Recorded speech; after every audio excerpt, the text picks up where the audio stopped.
ó wá ń ṣe apology video ó wá ń sọ̀rọ̀ àwùn ó sọ̀rọ̀ àwùn bẹ́ẹ̀yàn bá fẹ́ sọ̀rọ̀ ọ̀rọ̀ kan láti fi gbé àwọn ìjọba lẹ́yìn bóyá fẹ́ gba position kan ni ó fẹ́ gba kò kan ni ó ní nǹkan kan tó nídìí lọ́wọ́ wọn láti ṣe kì í ṣe wá àsìkò yìí ènìyàn lẹ́wọ̀n ara ni gbogbo wa ara o bẹ́ẹ̀yàn bá tẹ̀ wà bàjẹ́ nínú ilé ọkọ ẹ̀ tó jẹ́ wípé obìnrin tiẹ̀ òun ló ń pàṣẹ fọ́kọ ẹ̀ òun ló ń kọ̀ǹtú ọkọ ẹ̀ òun ló ń kọ̀ǹtú ilé òun ló ń kọ̀ǹtú fámìlì ọkọ ẹ̀ fámìlì tiẹ̀ tó bá fẹ́ sọ̀rọ̀ síta tàbí tó bá fẹ́ bá ọ̀pọ̀ èèyàn sọ̀rọ̀. ẹ̀yin tèmi àwọn ọmọ nàìjíríà ti reject apology message tí arábìnrin Yínká Aláṣeyọrí tí ó ṣe sí gbogbo ọmọ nàìjíríà. wọ́n ti reject rẹ̀ wọ́n ní wípé arábìnrin ọ̀hún wọ́n ní kò lo ọpọlọ rẹ̀ kí ó tó sọ̀rọ̀. wọ́n sì sọ wípé tó bá fẹ́ ṣe apology video pé bí ó ṣe yẹ kí ó ṣe ṣe kọ́ ni ó ṣe ṣe yẹn wọ́n ní yóò sọ̀rọ̀ bí ó ṣe yẹ kí ó sì sọ. ẹ̀yin tèmi ẹ wo nǹkan tí bàbá yìí sọ nípa ọ̀rọ̀ apology video ọ̀hún ẹ jẹ́ ká gbọ́. ó gbọ́dọ̀ jẹ́ kí 36 òun kó ṣiṣẹ́ dáadáa torí pé bí o ṣe operate nílé pẹ̀lú àwọn fámìlì tiẹ̀ bẹ́ẹ̀ kọ́ ló ṣe máa operate pẹ̀lú ọ̀pọ̀ èèyàn. ẹ jẹ́ kó ní kálukú wá lọ ní ẹ̀kọ́ nǹkan tó ń ṣẹlẹ̀ lọ́wọ́lọ́wọ́ yìí bí pásítọ̀ kan bá sọ̀rọ̀ tí èèyàn kan bá sọ̀rọ̀ tí ò yẹ kó sọ tí ò mọ bó ṣe máa sọ̀rọ̀ á gba nọ́mbà ẹ̀ lórí black app yìí o á gba nọ́mbà ẹ̀ lórí Facebook yìí o á gba nọ́mbà ẹ̀ lórí Twitter yìí o á gba nọ́mbà ẹ̀ lórí YouTube yìí o. àsìkò tá a máa fẹ́ máa sọ pé a fẹ́ máa ti jí èèyàn ẹ má ti jí ẹnìkan famous ní ìlú mọ̀ọ́ká ni kò ní dá fún famous kò ní dá fún ìlú mọ̀ọ́ká tó dórí áàpù yìí tí ò mọ̀rọ̀ sọ tí ò ní tara kí ló pe ọjọ́ yìí Yínká Aláṣeyọrí lọ tún apology video yẹn lọ tún ṣe lọ tún apology video yẹn lọ tún ṣe kò ní bàjẹ́ fún ẹ ó lè gbókù ọmọ sí àwa náà lè gbókù ọmọ sí lọ tún apology video yẹn ṣe o báwọn òbí àwọn èèyàn ẹnu ọtọ́jú gbé yẹn bí wọ́n ṣe ṣe yẹn gbẹ náà fara ya òun ṣe apology video ó ti ẹ̀kẹ́ rárá ààrò mi lójú ẹ ó sunkún rárá ikùn mi ò yọ nímú ẹ ó dẹ̀ ní òun ṣe apology video. ẹ káàárọ̀ ẹ káàsán ẹ káalẹ́ ní ibi gbogbo tí ẹ ti ń wò wá ṣé ẹ mọ̀ pé nínú fọ́nrán tí mo ṣe kọjá tí mo fi sọ̀rọ̀ nípa gay artist gospel kan báyìí kí ló ń porúkọ ẹ o Yínká Aláṣeyọrí tó fi sọ àwọn ọ̀rọ̀ tí ó tọ́ tó sọ tí àwa alábìàmọ tá a fi fárígá fún mo sọ fún yín pé ẹ máa wò pé kí ló dé tí òkodoro ọ̀rọ̀ tó wá ń ṣerú fọ́nrán báyìí tí a ò ṣe nínú podcast room wa torí pé a ò sí lé òun ló jẹ́ kó rí bẹ́ẹ̀ ṣùgbọ́n lórí fọ́nrán tí mo ṣe ní àná yẹn òun ni mo fẹ́ tẹ̀síwájú lórí ẹ̀ lábẹ́ comment section àwọn kan sọ pé dáàdi ẹ jọ̀ọ́ ẹ má bínú ẹ̀yin abiyamọ ayé ẹ dáríjì Yínká Aláṣeyọrí ó ti tọrọ ìdáríjì ẹ̀ṣẹ̀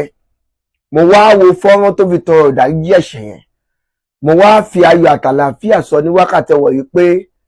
apology video tó ṣe yẹn o àwo gbà wọlé o apology video tí Yínká Aláṣeyọrí ṣe yẹn a ò gbà wọlé rárá torí pé ẹ jẹ́ ká fi ọ̀rọ̀ ẹ jẹ́ ká fi ṣírò ara wa o ẹ jẹ́ ká gbé sórí òṣùwọ̀n pé àwọn ará Ọ̀yọ́ yẹn àwọn ará Ògbómọ̀ṣọ́ àwọn kọ́ ni kíní yẹn ṣẹlẹ̀ sí ká wá gbé sí pé Yínká Aláṣeyọrí ni nǹkan bẹ́ẹ̀ yẹn ṣẹlẹ̀ sí kí ni kọ̀ǹdíṣọ̀n tó fẹ́ wà tó bá gbọ́ wípé ẹlòmíì sọ̀rọ̀ bóun ṣe sọ̀rọ̀ yẹn ó tún wá fẹ́ ṣe apology video ṣé bí wọ́n ṣe ń ṣe apology video òun ni òṣèṣe yẹn torí ẹ̀ mo sì sọ wípé a ò gbà wọlé o àwọn ìyá ọmọ àwọn bàbá ọmọ àwọn ọkọ ìyàwó àwọn ìyàwó ọkọ tí wọ́n wà nínú gbólódò àwọn báńdíìtì yẹn wọ́n ń sunkún, wọ́n ń jọra mọ́lẹ̀ nínú òjò, wọ́n wà nínú igbó, nínú ẹ̀rùn wọ́n wà nínú igbó, nínú oòrùn ńlá wọ́n wà nínú igbó ńbẹ̀. Ó ti ní iye ọjọ́ tí wọ́n fi wà ńbẹ̀. Òun mo ṣe sọ wípé ẹni tó bá ní woman feelings kò lè máa sọ̀rọ̀ bí arábìnrin yẹn ṣe sọ̀rọ̀. Ẹni tó bá ní ìtara wípé ṣé kémi náà gbéra mi sí ipò tí àwọn ẹni yẹn wà tó wà nínú igbó, bóyá jò máa ṣọ́wọ́ ni o, bóyá kékeré máa táwọn ni o, a ò mọ nǹkan tí wọ́n ń pàṣù níbẹ̀. Gbogbo nǹkan tó bá ṣẹlẹ̀ sí àwọn ọmọbìnrin tí wọ́n ti bàlágà, tí wọ́n bá wà láàárín wọn, gbogbo nǹkan tó bá ṣẹlẹ̀ sí wọn, ìṣòro ẹ̀kú ni. Tí ò ṣe bẹ́ẹ̀ ni 5-6 jókòó sọ wípé nǹkan tójú wá ní nínú gbélé léyìí. Ìṣòro ẹ̀kú ni nǹkan tó bá ṣẹlẹ̀ láàárín àwọn ìyàwó ilé tó wà bẹ́ẹ̀ sí àwọn báńdíìtì yẹn. Ṣé ẹ lérò wípé àwọn ìyàwó ilé ọmọ àwọn àánúgbó pẹ̀lú àwọn báńdíìtì yẹn, wọn ò ní sọ wípé àwọn fẹ́ bá wọn ṣe àṣepọ̀ tí wọ́n máa bá wọn ṣe gan pàápàá ó máa lágbára ju eléyìí tí ọkọ ilé wọn tó lè bá wọn ṣe lọ. Òun mo sì sọ wípé tó bá jẹ́ wípé irú tó pé Yínká Aláṣeyọrí rádà òun nìkan bẹ́ẹ̀ yẹn ṣẹlẹ̀ sí, ṣé ọgbẹ́ ọkàn ìkorò ayérayé yẹn tó máa kúrò nínú ọkàn ẹ̀ tó wá fi sọ wípé àwọn gọ́ọ̀mẹ̀ntì ọgbìyànjú náà ọ ṣe kinní kan náà tí àwọn tó bá ṣí wọn lẹ̀ láyọ̀ àtàlàfíà tí wọ́n wá sílé wọn, ṣé bí wọ́n ṣe live yìí làwọn tó wà nígbó yẹn ṣe fẹ́ live tí wọ́n bá dé láti ibi tó wà? Ṣé ẹ lérò pé àwọn aráabí yẹn wọn ti ní ṣe wọ́n sì kàṣìbo, wọn ti ní tẹ̀wọ̀n báṣubàṣù, ṣé wọn ti ní bọ́pọ̀lọpọ̀ wọn ṣí àṣepọ̀, ṣé wọn ti ní gbogbo nǹkan tí ò tọ́ tí ò yẹ tí ọkọ léwọn bò lè bá wọn ṣe tí wọn ti ní bá wọn ṣe? Láàrin àwọn tó jí gbé kọjá kó tó di pé wọ́n dé ilẹ̀ Yorùbá wá rìn báyìí, àjọpọ̀ àwọn 5-6-7 ọmọ máa bóbìnrin kan ṣo ní ṣàṣepọ̀ papọ̀. Ọ̀pọ̀lọpọ̀ obìnrin tẹ̀lé yìí tó jẹ́ wípé ìbálòpọ̀ kò nítumọ̀ sí bó ṣe wà ní ọkùnrin, bẹ́ẹ̀ náà ló ṣe wà ní obìnrin, pé a máa rò pé kí ni ìbálòpọ̀ jẹ́, owó kà sí bó ṣe wà ní ọkùnrin bẹ́ẹ̀ náà ló wà ní obìnrin. Irú àwọn èèyàn yẹn ó lè wà lára àwọn tí wọ́n wà ní igbó yẹn. Ìṣòro ẹ̀kú ni tó jẹ́ pé àmúmọ́ra ni. Ènìyàn tá a bí nínú obìnrin tàbí tá a gbé jáde nínú obìnrin tó ní ìtara wípé ènìyàn léwọn ara bí ìtọ̀dọ̀ mi ló ṣàwà nínú igbó pẹ̀lú àwọn èèyàn yìí. Kí ni nǹkan tí mo fẹ́ mọ̀ tó lè ṣẹlẹ̀ tàbí tó ń ṣẹlẹ̀ lọ́wọ́lọ́wọ́ báyìí sọ́wọ́ ènìyàn? Ẹ wo iye ọmọ tó kó wọnú igbó, ẹ wo iye ọmọ tó sọ pé ó kù, ẹ wo àwọn èèyàn tó kó wọnú igbó, ẹ wo àwọn èèyàn tó ti pa. Tíṣà tí wọ́n pa tí wọ́n rẹ́ lọ́rùn sínú igbó yẹn, wọ́n ò rí òkú tíṣà yẹn o, gẹ́gẹ́ bí a ṣe gbọ́ o. Ìwọ wá dúró síbì kan, ó wá sọ̀rọ̀, ó tún wá sọ pé ó ṣe apology video. Ṣé bí wọ́n ṣe ń ṣe apology video nìyẹn? Apology video ṣe tó ṣe yẹn, ìjẹ́sọ́ òkè ń bẹ̀, ṣómi yẹn lójú ẹ̀ ń bẹ̀, ìjẹ́sọ́ yẹn aláìsí pé nǹkan tó sọ kò dá ní tòótọ́. Ṣé kìí ṣe pé àwọn kan ló sọ fún mi pé kó o lọ ṣe apology video tí wọ́n náà ẹjẹ́ nǹkan lọ ṣe? Ó wá ń sọ̀rọ̀ ráhùnráhùn bí ẹni tí èèwọ̀ ti mú lọ́nà fún. Ó wá ń sọ̀rọ̀ rẹ̀ lẹ́ẹ́lẹ́. Ṣé kìí ṣe wọn ló sọ̀rọ̀ tá a gbọ́ lálaalá tó fi sọ̀rọ̀ tó fi condemn gbogbo àwọn tí ó ń ṣàkitiyan lórí bí ọ̀rọ̀ ọmọ yẹn ṣe máa jáde tí wọ́n ń bọ̀ wọ́n ìjọba pò ó?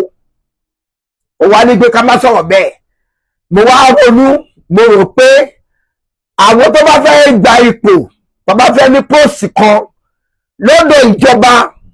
ẹ wá máa ṣe bẹ́ẹ̀ yẹn, ẹ máa ṣe eye service, eye service tó ṣe nísìnyí wo nǹkan tó ti dálẹ̀ sórí ààrẹ eye service tó ṣe yẹn oṣù ayé gbé ẹ ṣépè àjì ayé gbé ẹ ṣépè ẹlẹ́bọ lóògùn ayé gbé ẹ ṣépè babaláwo ayé gbé ẹ ṣépè onífá ayé gbé ẹ ṣépè pásọ ayé ìwọ́n gbé ẹ ṣépè àwọn tí wọ́n jẹun ata tí wọ́n jẹun epo wọ́n gbé ẹ ṣépè o wá ní o ṣe apology video ṣé bí wọ́n ṣe ń ṣe apology video nìyẹn wọ́n ti bẹ̀wà tóòtọ́ àti gbọ́ ìjẹta bá gbọ́ pẹ̀lú ojú báyìí ṣáà gbọ́dọ̀ kọ̀dọ̀kan torí pé nǹkan tó sọ kò sí alábìyamọ tí ò ní dúró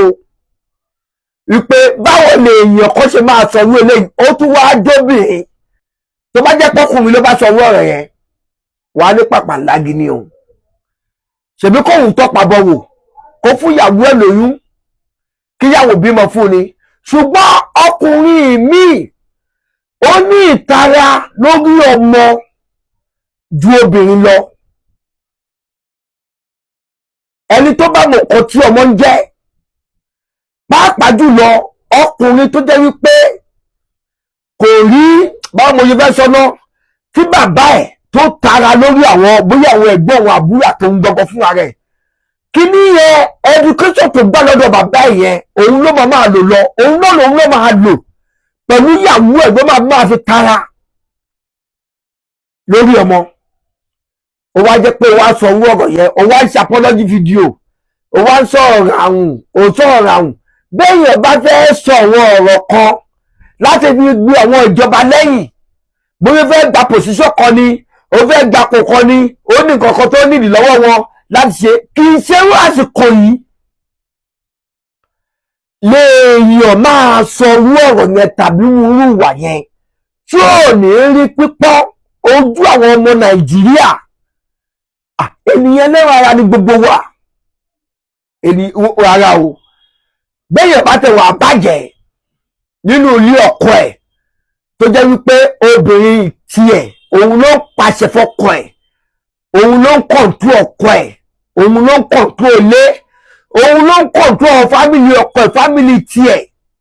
tó bá fẹ́ sọ̀rọ̀ síta tàbí tó bá fẹ́ bá ọ̀pọ̀ èèyàn sọ̀rọ̀ ó gbọ́dọ̀ jẹ́ kíta tí sísè òun kó ṣiṣẹ́ dáadáa torí pé bí o ṣe operate nílé pẹ̀lú àwọn fámìlì tiẹ̀ bẹ́ẹ̀ kọ́ ló ṣe máa operate pẹ̀lú ọ̀pọ̀ èèyàn rárá o kò rí bẹ́ẹ̀ o ẹ jẹ́ kó ní kálukú wá lọ ní ẹ̀kọ́ nǹkan tó ń ṣẹlẹ̀ lọ́wọ́lọ́wọ́ yìí bí pásítọ̀ kan bá sọ̀rọ̀ tí èèyàn kan bá sọ̀rọ̀ tí ò yẹ kó sọ tí ò mọ bó ṣe máa sọ̀rọ̀ á gba nọ́mbà ẹ̀ lórí black app yìí o á gba nọ́mbà ẹ̀ lórí Facebook yìí o á gba nọ́mbà ẹ̀ lórí Twitter yìí o á gba nọ́mbà ẹ̀ lórí YouTube yìí o torí pé àsìkò tá máa fẹ́ máa sọ pé a fẹ́ máa ti yé èèyàn ẹ má ti gbé ẹnìkan famous ní ìlú mọ̀ọ́ká ni kò ní dá mọ́ famous kò ní dá fún ìlú mọ̀ọ́ká tó dórí áàpù yìí tí ò mọ̀ wọ́n sọ tí ò ní tara ìkìlọ̀ pé ọdẹ yìí Yínká Aláṣeyọrí lọ tún apology video yẹn lọ tún ṣe lọ tún apology video yẹn lọ tún ṣe kò ní bàjẹ́ fún ẹ o lè gbókù ọmọ sí àwa náà lè gbókù ọmọ sí lọ tún apology video yẹn ṣe o báwọn òbí àwọn èèyàn ẹnu ọtọ́jú gbé yẹn bí wọ́n ṣe ṣe yẹn gbẹ́ náà fara ya òun ṣe apology video o ti ẹ̀kẹ́ rárá ààrùn mi lójú ẹ o sunkún rárá ikú mi ò yọ nímú ẹ o dẹ̀ ní o ṣe apology video pẹ̀lú ọ̀rọ̀ tó sọ yẹn ó kù díẹ̀ káàtó àgbà apology video yẹn wọlé lọ tún ṣe ẹyẹ yẹ wa ẹ bá pín ẹjẹ kódélé kódóko kò ní bàjẹ́ ó kódóró ọ̀rọ̀ ní mídíà èrè o.